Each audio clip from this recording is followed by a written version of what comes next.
Hello student, आज के video में हम लोग कक्षा 7 की संस्कृत में चैप्टर नंबर 3 आर्यभट्ट इसका अध्ययन करेंगे। हम लोग देखिए, इसको अध्ययन करने से पहले इसमें आए हुए कठिन शब्दों के अर्थ को पहले हम जान लें।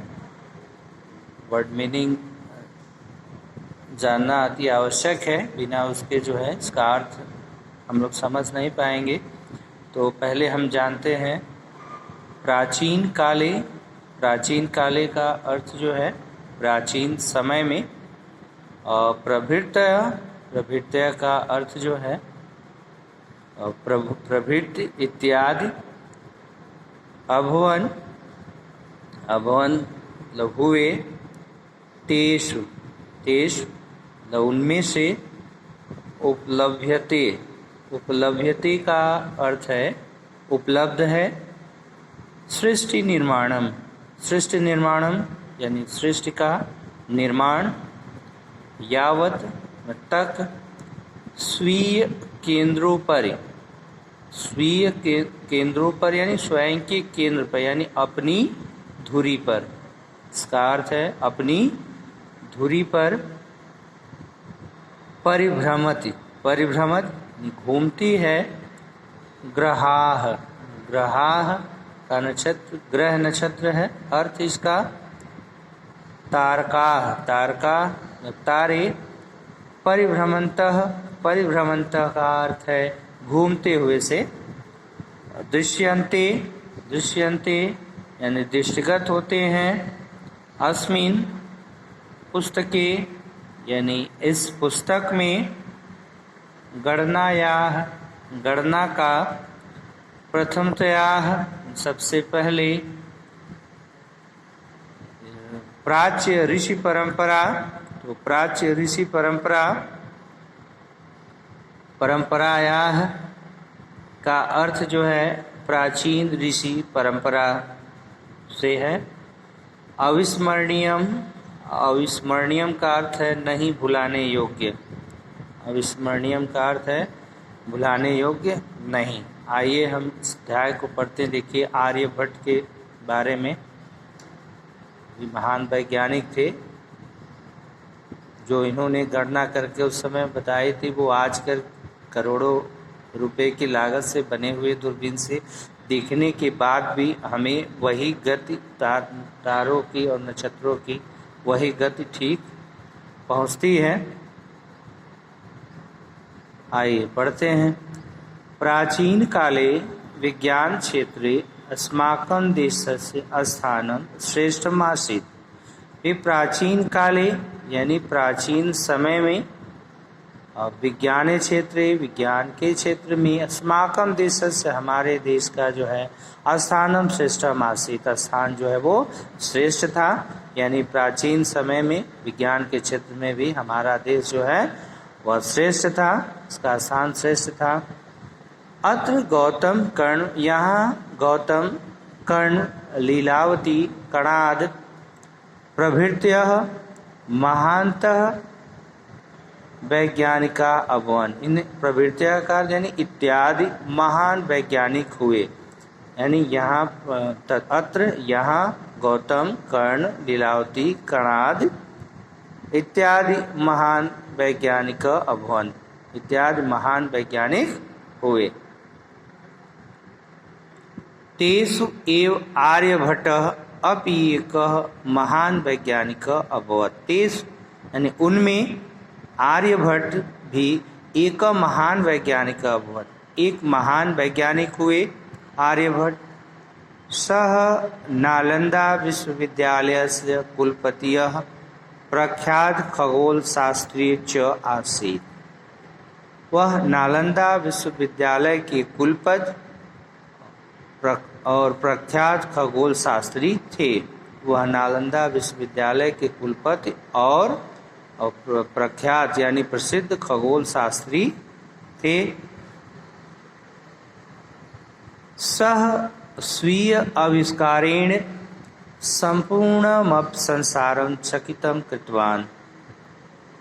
वह स्वीय आविष्कारेण यानी अपने आविष्कार से, स्वयं के आविष्कार से संपूर्ण अपित संसारम यानी सारे संसार को चकितम कृतवान, चकित किया उन्होंने।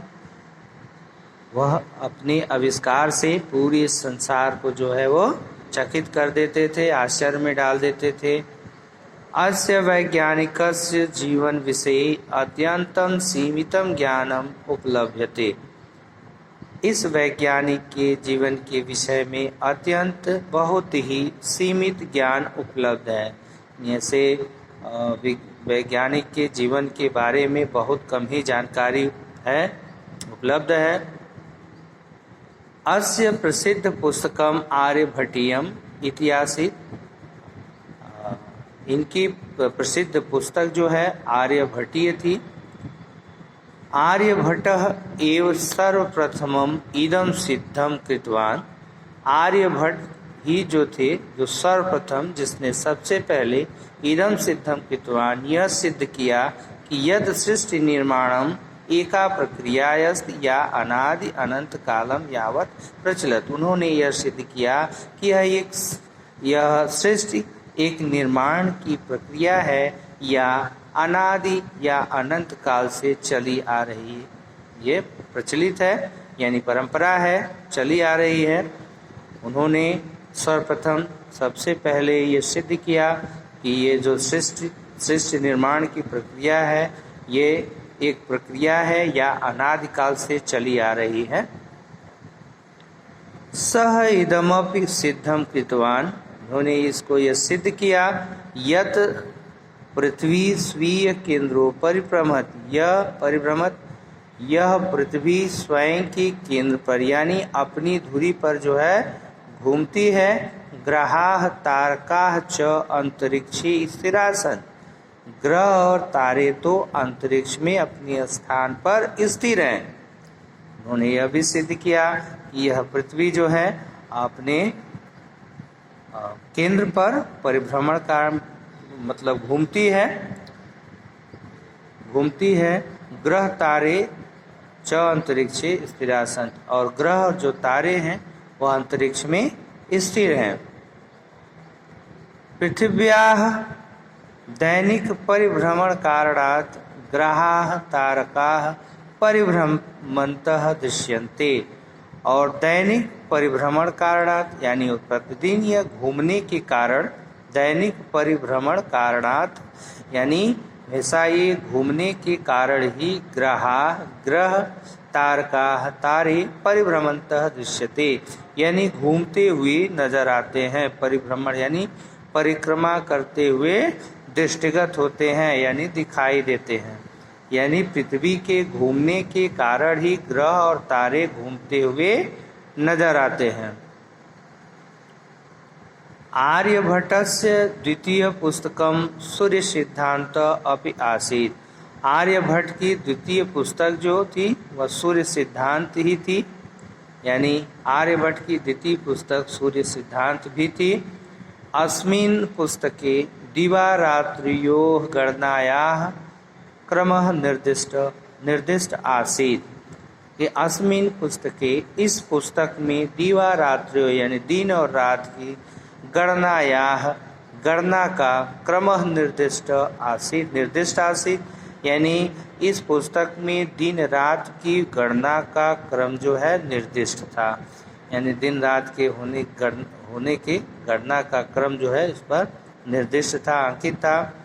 सह सूर्य ग्रहण से चंद्र ग्रहण से च प्रथमतया वैज्ञानिक व्याख्यायाम प्रस्तुतवान, यानी वह सूर्य ग्रहण को और चंद्र ग्रहण को प्रथमतया यानी पहले वैज्ञानिक व्याख्या प्रस्तुतवान। इन्होंने सूर्य ग्रहण और चंद्र ग्रहण की वैज्ञानिक व्याख्या सबसे पहले प्रस्तुत किया, यानी आर्यभट्ट ने सूर्य ग्रहण और चंद्र ग्रहण की वैज्ञानिक व्याख्या सबसे पहले प्रस्तुत किया। अस्माकं प्राच्य ऋषि परंपरायाः श्रेष्ठ वैज्ञानिकस्य आर्यभट्टस्य खगोल विज्ञान क्षेत्रे योगदानम अविस्मरणीयम।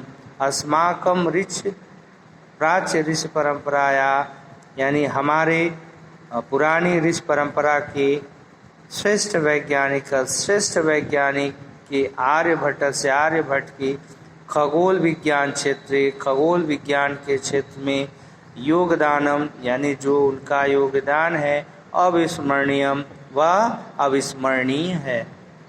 कह रहे कि अस्माकम प्राच्य ऋषि परंपराया यानी हमारे पुरानी ऋषि परंपरा की श्रेष्ठ वैज्ञानिक यानी श्रेष्ठ वैज्ञानिक के आर्यभट्ट से आर्यभट्ट के खगोल विज्ञान क्षेत्र यानी खगोल विज्ञान के क्षेत्र में योगदान जो है वह अविस्मरणीय है, यानी इनका योगदान जो है वह भुलाने योग्य नहीं है। तो चैप्टर हमारा ये कंप्लीट हुआ।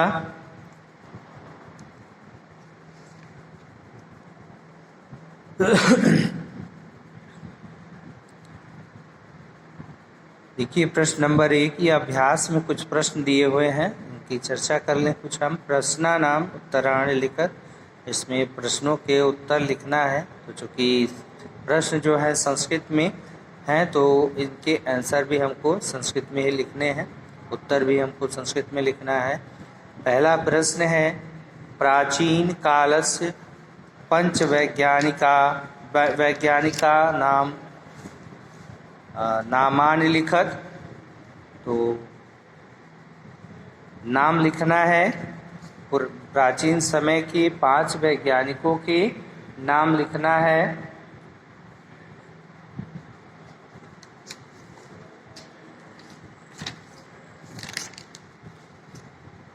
तो वैज्ञानिकों के नाम जो है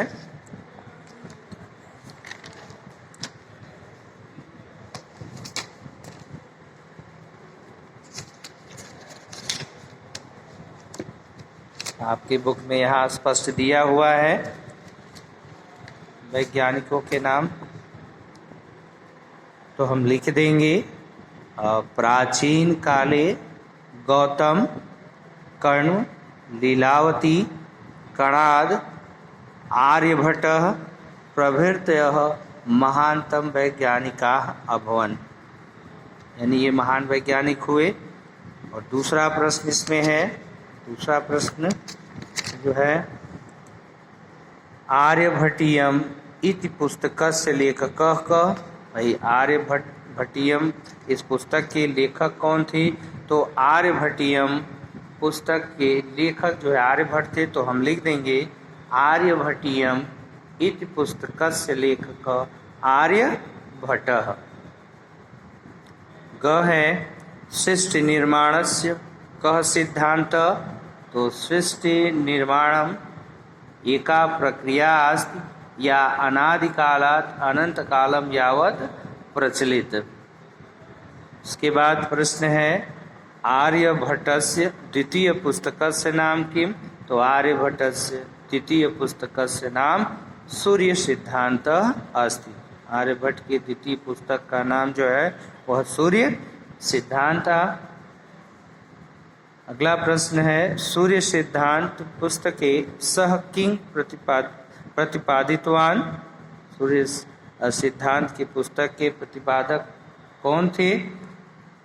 तो इसका आंसर हो जाएगा सूर्य सिद्धांत पुस्तके सह सूर्य ग्रहणस्य चंद्र ग्रहणस्य च प्रथमतया वैज्ञानिक व्याख्या प्रतिपादितवान। सूर्य सिद्धांत पुस्तक में क्या प्रतिपादित है?